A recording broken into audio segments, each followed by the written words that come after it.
All right, welcome back to the Trauma Therapist Podcast. My name is Guy McPherson. My mission is to help trauma therapists be their incredible selves, to be human, to be real, not just a clinician. I'm a big believer in who we are is more important than what we know. And this requires cultivating authenticity, genuineness, and vulnerability, and that requires intention. You can learn more about my courses and workshops by going to thetraumatherapistproject.com. That's thetraumatherapistproject.com. Let's get started. 5, 4, 3, 2, and 1. All right, folks, welcome back to the Trauma Therapist Podcast. I am very excited to have as my guest today, Britt Frank. Britt, welcome. Hi, thanks for having me. You are welcome. So Britt received her undergraduate degree from Duke University and her master's degree from the University of Kansas. She's a licensed psychotherapist and trauma expert who is trained in IFS, internal family systems, and somatic experiencing. In addition to her private practice, she's also a speaker and an award-winning adjunct instructor at the University of Kansas. She was born and raised in New York. She struggled for more than 2 decades with chemical behavioral addictions, eating disorders, depression, anxiety, and the list goes on. After finding a way out of that mess with a lot of help at a brief stint in religious cult, get into that, Britt. She changed her careers and went back to graduate school and became a therapist. And her book is out. What's the book called? It's called The Science of Stuck. Okay, we'll get into that. Look, thank you so much for being here. I love on your website how you kind of labeled your little bio and under the glossy professional stuff and the kind of sordid personal stuff. But before we get into that, share with our listeners where you're from originally and where you are now. So I was born and raised in New York on Long Island, and I tell people Nice. I now live in Kansas on purpose. Everyone from New York thinks I'm nuts, but Kansas City is a wonderful place. So yes, Awesome. I am a Kansan now. Mm-hmm. Awesome. I'm from New York originally as well and did spend some time on Long Island. We'll talk about Kansas City later. So look, let's just dive in here. How the heck did you get here? Well, still like many people in our fields, I came to it through my own work and growing up being very confused about this humaning thing, not being emotionally literate. Do I have a body? What? I have a body and it feels things? I have no idea what you're talking about. I was 27 before I learned that I had any type of childhood dysfunction, let alone trauma. And so through the course of my searching and banging my head on the wall and trying a variety of things from the optimal to the suboptimal and everything in between, including drugs and a religious cult and whatever, I did find my way to somatic experiencing as a therapy client and absolutely fell in love with the model. I'm not as altruistic as some. I didn't get into this field to help people. I got into it because I'm obnoxious about wanting to talk about this stuff all day because I think it's spectacular. And so I went from not really having a career to this is all I eat, breathe, sleep, think, do, practice, so here we are. All right. Well, you did a phenomenal job of racing through that. I want to go back. At what point did you realize that you needed some help? So I think from a very early age, I knew something was wrong, but not having a family that talked about feelings other than you're allowed to be happy, and we're New York Jews, so anger is pretty comfortable. Guilt, anger, and happy, those are sort of the 3 that were allowed. So I always knew something was wrong, but it didn't even really occur to me that therapy was a thing or an option. It just wasn't. And then through college, it was like, clearly I am not getting this life thing. I was not willing, nor was I ready to do the work necessary to look at it's a lot easier to blame. Well, this happened, therefore, if this hadn't happened, I'd be fine. And so I was pretty stubborn, and it took a while before I was willing to sit down with a very skillful therapist who was not taking any of my crap, very loving, but very like, guess what, Britt? Like, this is like, yes, this is a problem. Yes, they are a problem. But like, yeah, you're kind of a problem too. I'm like, me? What? Clutches at pearls? How dare you? And I was like, oh yeah, I do. I have some things. And so falling in love with the internal family systems model, I really love a lot of Jung's work. The for, the way of working that makes it safe to be human. That for me, it was, if I accept these flaws about myself, it means I'm a terrible person and I don't deserve to live. And it's really nice to know that we get to be messy, flawed humans, and that's okay. Like, that's pretty standard for all of us. I'm just writing that down here. I love that. So it sounds like you got lucky with this therapist. Luck, serendipity, whatever faith system is your forte. I was fortunate that I had the ability to access that type of therapy. I know not everyone can get specialized therapy. So having a somatic experiencing therapist, and then I was fortunate to be able to spend some time at the Meadows in Wickenburg, Arizona. And that's like the mothership for all things trauma. And that really helped pivot me from a pretty self-destructive trajectory to one of, I am clinically stable and of some use, I'd like to think, to the world at this point. And was it, at what point did you say, okay, you know what, I want to do this? I say this a lot. I wish I had that, like, here's my burning bush pivotal moment. Here's my route. It wasn't like I am now finished and now I pivot. It was more like, I'm going to try a few things and then I'm going to go be a mess again. And then I'm going to take 3 steps forward and 6 to the side and a few underneath. And it was a very, very messy, you could say that the pivotal moment, if there was one, was when I got into methamphetamine. Like that'll speed you to the end of a story pretty quickly. So once that became a thing, it was like, okay, I should probably make some changes, some big changes, or I'm not going to survive to the next chapter.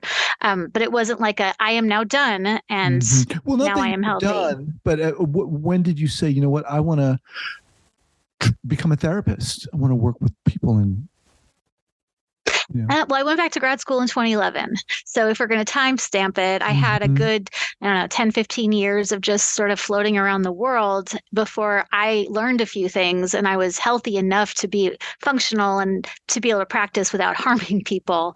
And so it was 2011 when I went to grad school, in 2013 when I got my license. That's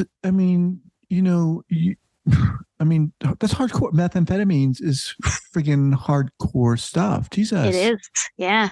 Yes, it was. Yes, it is. I get why people are addicted, and the stereotype and this narrative that people have about methamphetamine, that, meth means this particular type of person in this particular demographic. And I can tell you from being in every demographic and working with every demographic, meth is very, very, very, it's ubiquitous. It's a lot more common than you think. And a lot of people who you would never expect to be into meth get into meth because it's incredibly addictive, and before it's awful, it's incredibly awesome. There's a reason it becomes so destructive, but it is, in my opinion, the absolute worst substance on the face of the planet. What was it about the Meadows that really helped you? So the thing with the Meadows is, well, one, they have an incredible toolbox. They have an incredible skill set that you can learn, but it was so helpful to know that I made sense in the context that I came up in. I was not crazy because I had this very, very big stigma against crazy. There's mental illness, severe mental illness on both sides of my family. I sort of assumed that I was doomed to be crazy and I'd be taken away like my grandmother and locked away. And it was so nice to know crazy is not a thing. Trauma's a thing. Crazy is not a thing. And, up close, you make sense. I mean, the most useful thing I heard in my early recovery was, you're not crazy. You're a mess, but you're not actually crazy. So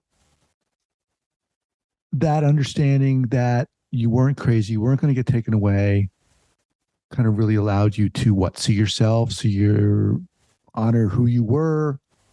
That made it safe for me to do the exploration necessary. I didn't want to feel my feelings because I'll go crazy. I didn't want to look at my flaws because I'll go crazy. Everything was, I can't do this because I'll go crazy. So if you could take I'm not going to go crazy because there's no such thing as a crazy person off the table, suddenly the very, very distressing body sensations, the very distressing affect states, all of these things that come along with being a human became not like mortally perilous to me. It's like, okay, I can feel sad without it meaning I am now non-functional. I can feel shame. I can feel guilt. I can feel pain. I can feel fear. But to someone who's never lived in a body, the body sensations of affect states are terrifying. It's like, what is going on? It feels crazy, but Julia Cameron says this, which I love, going sane sometimes feels like going crazy.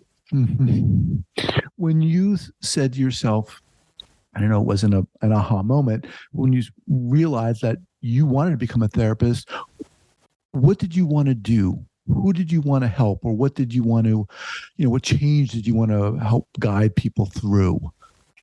And again, if I'm being honest, and I love that I get to help people, and I love working with people, and I love the clients and the people I speak to. I didn't set out to do this to help people. I just loved studying humans. I loved feeling like I understood something about what made us tick. Like when people are baffled by the things they see, I really wanted to have some answers to, well, I understand how that happened. I'm not justifying it. It's not okay. Right. But I really wanted to understand the mechanics of humaning. And I wanted to be a therapist, so somebody would pay me to study, because I was reading about this all day anyway. So it was really that's how I got out of the religious cult. Actually, I would be sitting in prayer meetings, reading books about IFS and reading books about the nervous system. And I'm like, okay, all I want to do is read about this and study about it and talk about it and do about it. And being a therapist will allow me to build a life around this topic that I'm so passionate about. The helping people was sort of a perk. And so the studying of it, the intense studying of it, did what for you? The intense studying of us and how we function made my own life make sense. And it was like, oh, maybe if people knew some of this stuff, they wouldn't have to suffer. So it's not so much as I want to help, as much as people do not need to suffer as hard, as long. I mean, life's hard, and there'll always be a degree and a measure of suffering. But there is a lot of unnecessary suffering that comes on top of not having access to good information, especially trauma. I mean, trauma is like sort of buzzword, like trendy, and everything is trauma all of a sudden. Everyone is like walking around traumatized, but I'd rather us be using the word too much and incorrectly than not enough and not at all. So it's comforting to me to know that there are explanations for things, and there are reasons. We may not know everything that's ever happened to us, or where in our genetic history this particular thing got encoded. Like, it doesn't matter. But knowing that epigenetic trauma is a thing is comforting. Knowing that the things that happen to your parents that they didn't deal with can affect you is comforting. And it gives a place to put all of these crazy feeling experiences. How did this book come about? Unstuck. So I've always loved to write. Since I was like itty bitty, I would always, I didn't have a lot of friends, but I always wrote and journaled and made little books. So the whole I want to write a book, I think everyone has a book in them because we all have a story. But I have been hell and determined since I was itty bitty that I'm going to write a book. This book came about because I finally had something to say, and it was sort of my show and tell. So the book is not, here's life according to Britt. It's, hey, everybody, here's like the best of what I have cherry picked over my course of life. And oh my God, do you know what this person says about this? And oh my God, you need to know what this person says. And when I was early on, I needed one book that summarized everything. I didn't want the giant stack, and that book didn't really exist. So I'm like, well, I can write that book. Like, I'm not a neuroscientist, but I know how to read neuroscience journal articles and make them palatable for like a regular person.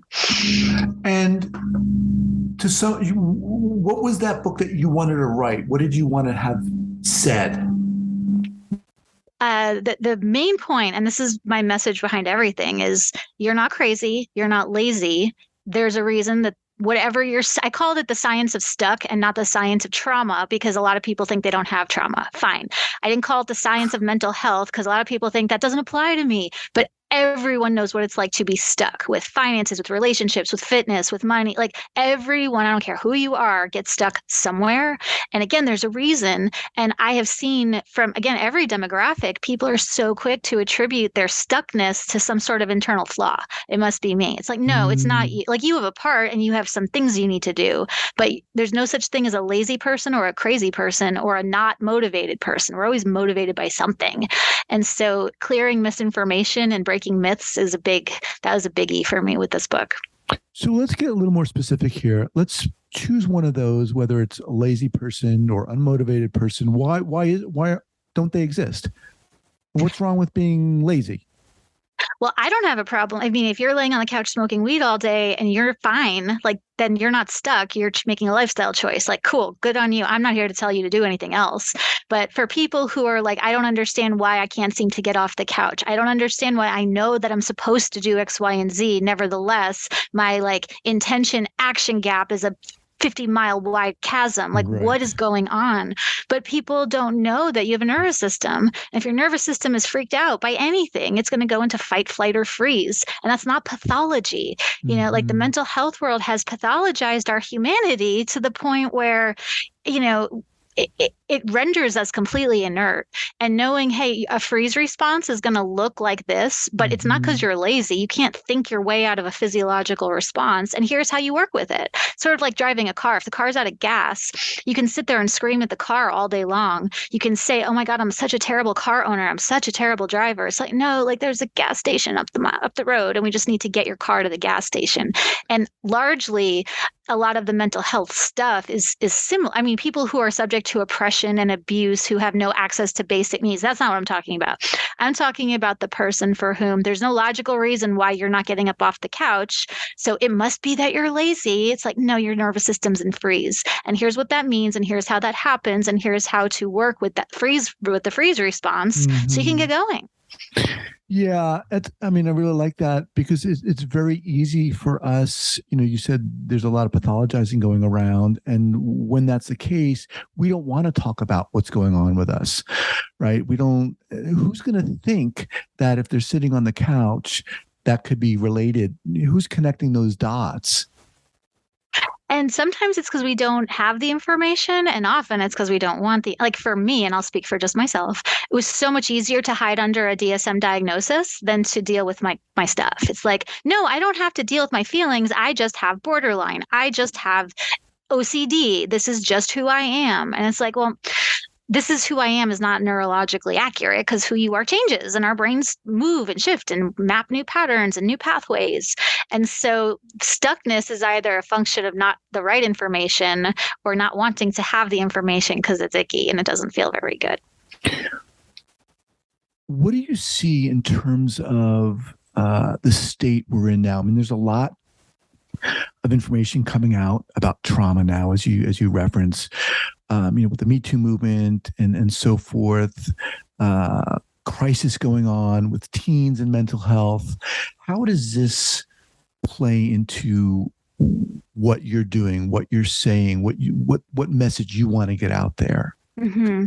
And I'm certainly, I have a lot of compassion for people. I don't know what it's like to be every human, but I'm a sexual assault survivor from childhood and adulthood. So I have a lot of compassion for people who are screaming and yelling and making sure their voices are heard. That's important. So as far as like the activism element, I don't have anything to say about that except yay. As far as the trauma is not an ending place. And I think that trauma information has taken us to a place where now I can label, I have trauma, but now what? And so I really don't like trauma as now this is who you are and this is your ending point. Knowing that you have trauma is your starting place and it'll help map your path. But it's not like, okay, I'll speak for myself. I'm a sexual assault survivor. Okay, great. Well, I guess now I'm just broken forever. And so, the activism is a separate piece. But whatever your thing is, we can't change the past, but we can change everything about how our brain encodes our experience and how viscerally we're living. I don't live tormented by visceral body sensations of attack every day, all day, not anymore. And I wouldn't have known that had we not known what we know now about trauma. Mm-hmm. And are you saying that a lot of people are getting that information or learning the information that they have been traumatized and then just completely identifying with that, and then that's it? Which I get, because having a name, having a label is so empowering when you've just felt completely isolated, disconnected, and crazy. So, and having this label gives you access to like-minded people, and there are t-shirts and coffee mugs and there's merch, and it's this very, very instant access to community, which is appealing. Right. And I think for a lot of people, it's I have trauma. I am triggered. Therefore, I need to now have everything be accommodating around me, which sets us up with this idea that we can't change it. And again, I'm all for safe spaces and trigger warnings and being mindful of people's reality. But the point of knowing about trauma isn't to now have the world tiptoe around it. It's if you have a safe enough space and access to resources, it can heal. It's not like you'll never be triggered again, but we can heal this stuff. We don't have to sit in, I have trauma, therefore I am not my trauma. Trauma is an injury, and like any injury, it can heal. How difficult was it for you? How challenging was it for you to raise your hand and say, you know what, I need some help? Oh my gosh, I was so stubborn. I mean, there were times in my life where I didn't, make rent, and I was torn between, do I eat today or do I smoke my cigarettes today? And I always chose the cigarettes. And I didn't want to ask for help because that would have meant defeat and humiliation and loss of pride and ego. And then it was, well, if I admit I need help, then I have to look at the stuff. Mm-hmm. And so I was pretty stubborn. I probably, prolonged my process a decade longer than it probably needed to be, but no regrets. With the understanding that, the trajectory healing certainly isn't straight. And it's pretty much ongoing. At what point were you, what age are we talking about when you said, you were, should I smoke my cigarettes or should I eat, or how old were you at that point? That was, 20s, 30s. Okay. Were you married? Were you in a relationship? I was in a series of dysfunctional relationships. Relationships were huge. I mean, and that's another thing that prolongs, if you don't know what's going on with you, the likelihood that you're going to partner yourself with another suboptimized human being is pretty high. And then you throw in love addiction and codependence and trauma bonding and all of that delightful stuff that will also prolong the inevitable. Because now you have to withdraw from your patterns, but you also have to withdraw from this person that your nervous system has become acclimated to. And that's super. I mean, I've withdrawn off of hard drugs and people. The people was pretty tough. Mm-hmm. At least with drugs, okay, the drugs are coming out of my system. This stinks, but I understand what's happening. With people, no one told me that withdrawing off of a person will have a similar, like post-acute withdrawal effect. It's not going to be medically life-threatening like coming off of alcohol or heroin, but it's physiologically incredibly painful to detox off of a person. Would have been so helpful if I had known that, but now I do, so I'm happy to share that information. So it sounds like you've gone from a person who wasn't informed, didn't even want to be informed to a certain degree, not unlike a lot of us, to someone who is really informed. Obnoxiously evangelistic, but yes. Oh, you said that. I didn't. And okay, so now you're an author. Are you still seeing clients? Are you a therapist? I do. Yes, I still have a private practice. What are you bringing to that relationship, the therapeutic relationship, Britt? So, well, one thing I bring now is no agenda. Early, when I was a baby therapist, I thought it was my job to help people. And thank God it is not my job to help people. My job is to give information and to love people, and then they can do or not do with it whatever they damn well please. So not having an investment, I'm very invested in the humanity of my clients, but they know I'm not invested in their outcome. And I think that's the beauty of the therapist-client relationship. It is the one place where you are paying money in order to have a unidirectional relationship where the person in front of you is not invested in your outcome. That's not the case with parents, friends, children, spouses, whatever. But I think as a therapist, what I bring is the ability to love without any attachment to what they choose to do or not to. I'm human. I'm not happy when my clients are suffering, but it's not my job to make them well or to get them to see or to change them. It's here's the info. I'm going to love you really well. And I've done enough of my own diving in to Hades that I have the ability to sit with big stuff without getting rattled.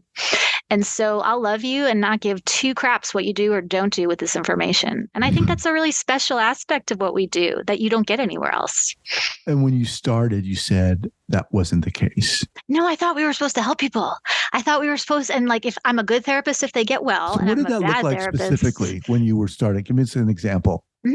So that would be like, when I was cutting my teeth early on. Of course, we all worked at the agencies, having a caseload that was impossible to manage. That would be not sleeping and taking on more than I can handle and being up for the midnight crisis calls and bleeding myself dry in the efforts to save someone or to help someone, doing interventions to try to beg and plead and cajole, being mean sometimes because I was schooled in the, tough love thing. You got to let them know how it is. And the whole parental model of therapy, I guess that works for some people. That's just not appropriate for how I practice. I like to meet people on a peer. Obviously, as a therapist, there's always a power differential, but I didn't know early on that outcome. My job is to be responsible with what I'm doing and with my knowledge, and to let them know what I know and what I don't know, but I don't have to be attached to outcome. And I did not know that early on. What would you say to, people who are listening, whether they're therapists or survivors or coaches or any combination of those, who have experienced trauma, maybe they are now, and don't feel comfortable talking about it? What would you say to them?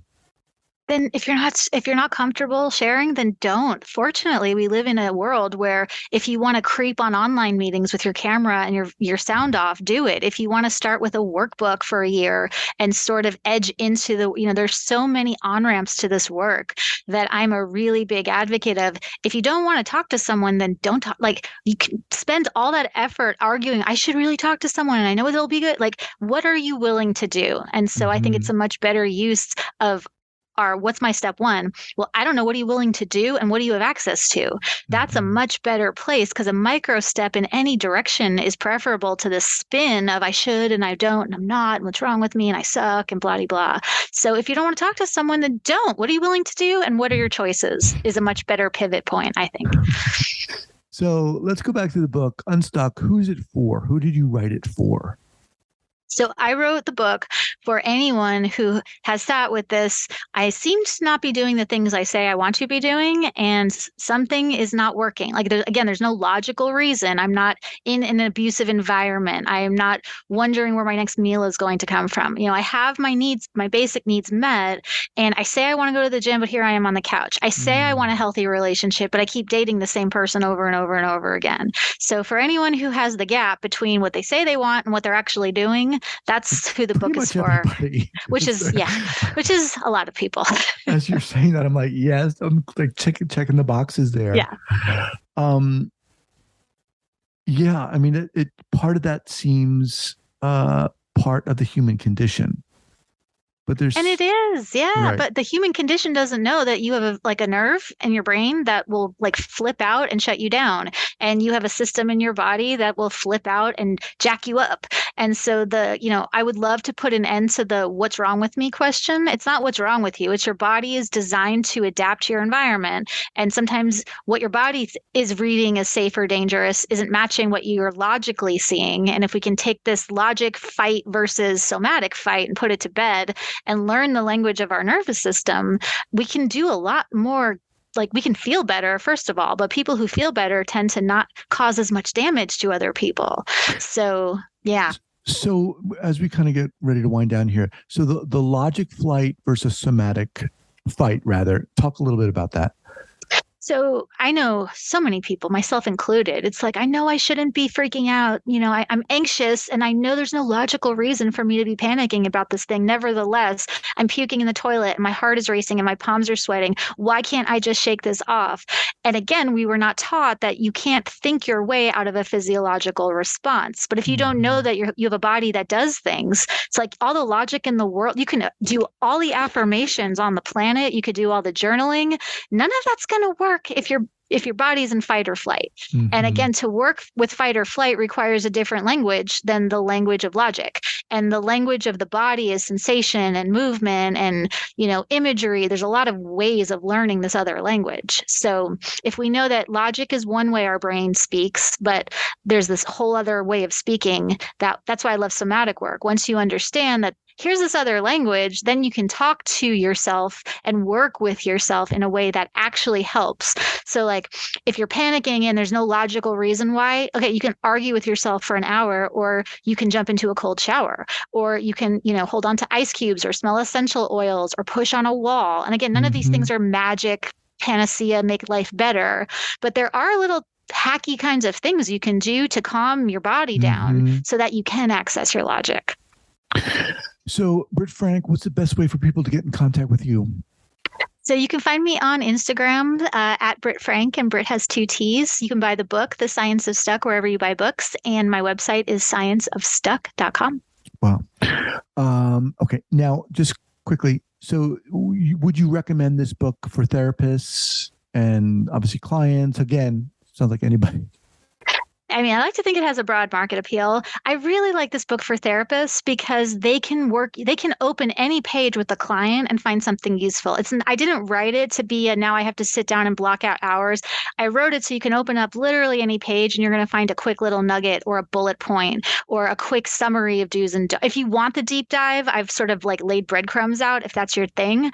But this is a really easy read. It's the type of book like you can read through very quickly once and then go back to the place, if your family is awesome, but you can't stop shopping, go to that section. If your relationships are a mess, but like you can go to and cherry pick what's useful. So I think for therapists, it would be a helpful resource. And I break down polyvagal theory and a lot of these very academic things with cartoons. So it's really easy to understand. Awesome. All right. Once again, the name of the book is The Science of Stuck by Britt Frank. We'll have that linked up here at the show notes page at the traumatherapistpodcast.com. I really appreciate you coming on here and sharing your story, which sounds, it's intense. Come on. It's really intense. And you're friggin' inspiring. I appreciate you being here. Thank you so much. Thanks for having me. This was a fun convo. All right. Take care. Bye-bye.